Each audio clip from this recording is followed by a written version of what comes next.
মুছে ফেলার জন্য সকল রকমের ষড়যন্ত্র শেষ করা হয়েছিল।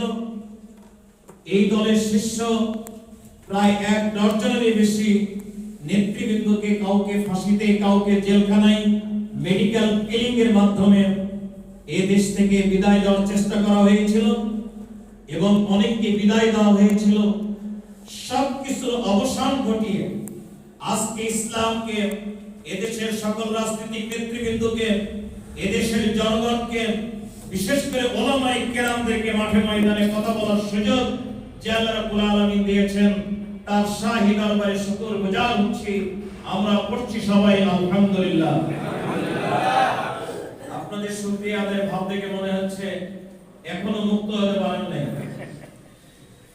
আসলে আমরা এখনো মুক্ত হতে পারি নাই। আপনাকে আমাকে নিজেকেই মুক্ত হতে হবে। আমরা আজকে মসজিদের মধ্যে সীমাবদ্ধ থাকলে চলবে না, মাদ্রাসায় সীমাবদ্ধ থাকলে চলবে না, ওয়াজ মাহফিলে শুধু আমাদের বক্তব্য ওয়াজের মধ্যে সীমাবদ্ধ থাকবেন এমনটা চলবে না। ওলামায়ে কেরাম যুগে যুগে দেখা গেছে